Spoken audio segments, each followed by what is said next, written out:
Halo pembelajar hebat. Selamat datang di video pembelajaran implementasi kurikulum Merdeka. Belajar kreatif, aktif, mandiri, dan setara.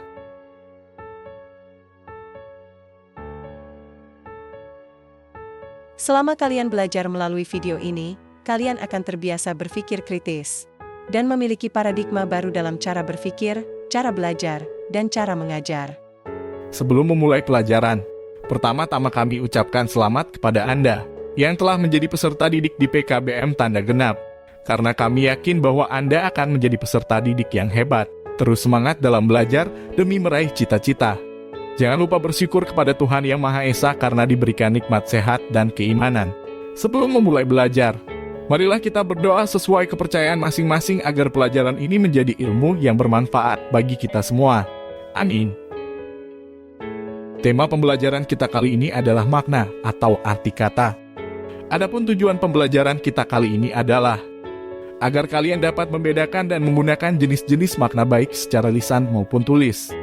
Jika kalian membaca kata mata, rantai, apa yang ada di benak kalian? Apa maksudnya? Mengapa seperti itu? Sebelum kita mulai membahas materi belajar kali ini, mari kita simak teks yang akan saya bacakan berikut ini. Penerapan jaga jarak fisik atau physical distancing dalam pencegahan COVID-19 atau coronavirus. Kesadaran menjaga jarak fisik antar manusia menjadi faktor yang sangat menentukan dalam mencegah penyebaran virus corona atau COVID-19. Kenapa jaga jarak fisik sangat penting? Sebab perpindahan virus corona melalui mulut dan hidung sangat cepat. Oleh karena itu, kenapa ada anjuran untuk menjaga jarak antar manusia? WHO menghimbau untuk melakukan physical distancing. Hal ini bertujuan tidak lain dan bukan untuk memutus mata rantai virus corona yang hanya bisa hidup jika memiliki inang atau tubuh manusia.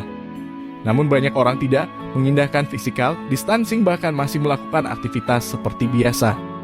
Padahal, hal ini sangat penting untuk mencegah terjadinya kematian massal, bahkan hilangnya sebuah generasi. Karena pada kenyataannya, COVID-19 bisa berakibat fatal pada usia produktif.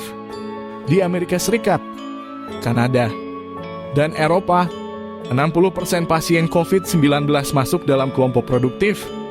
Satu orang terinfeksi yang tidak melakukan jaga jarak, maka bisa menyebabkan 406 orang lainnya tertular pada hari ke-30.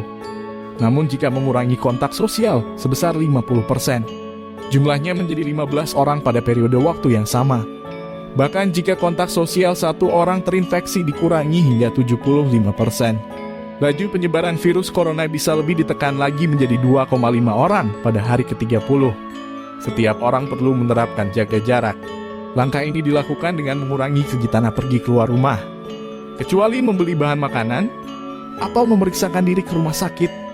Sebisa mungkin tidak menggunakan transportasi umum, menjaga jarak 2 meter dari orang lain jika berada di tempat umum, dan tidak pergi atau liburan ke luar daerah maupun ke luar negeri.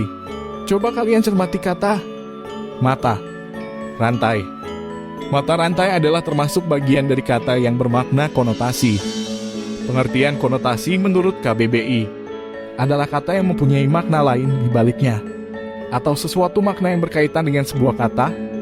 Konotasi adalah tautan pikiran yang menimbulkan nilai rasa pada seseorang ketika berhadapan dengan sebuah kata. Konotasi adalah makna yang ditambahkan pada makna denotasi. Konotasi adalah suatu gagasan atau perasaan yang menyertai suatu kata di samping makna literal atau primernya. Dengan demikian, konotasi dikenal sebagai makna afektif, mengacu pada aspek emosi dan asosiasi dari suatu istilah. Kesimpulannya, konotasi adalah gagasan atau perasaan yang menyertai suatu kata. Perasaan atau emosi ini bisa negatif atau positif. Kita masuk pada pengertian dari denotasi. Pengertian denotasi adalah makna kata secara harafiah atau makna sebenarnya dari suatu kata. Dalam Kamus Besar Bahasa Indonesia KBBI telah dijelaskan arti denotasi dan konotasi. Denotasi adalah makna kata atau kelompok kata yang didasarkan atas penunjukan yang lugas pada sesuatu di luar bahasa, atau yang didasarkan atas konvensi tertentu dan bersifat objektif. Denotasi adalah arti literal atau primer dari sebuah kata, berbeda dengan perasaan atau ide yang disarankan oleh kata tersebut. Denotasi juga dikenal sebagai makna kognitif, mengacu pada hubungan langsung antara suatu istilah dan objek, ide atau tindakan yang ditunjuknya. Kesimpulannya, denotasi adalah arti literal atau primer dari suatu kata. Biasanya makna denotasi sesuai dengan yang terdapat dalam kamus atau literatur lain. Tidak ada unsur makna lain atau makna tersembunyi yang terkandung di dalam denotasi.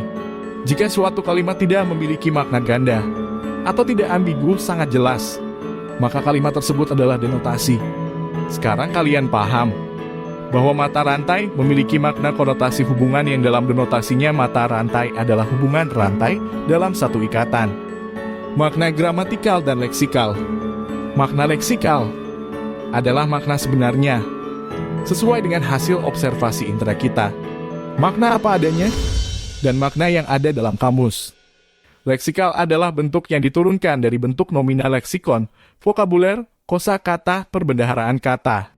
Dikatakan makna leksikal adalah makna yang sesuai dengan sumbernya, makna yang sesuai dengan hasil observasi alat indera, atau makna yang sungguh-sungguh nyata dalam kehidupan kita.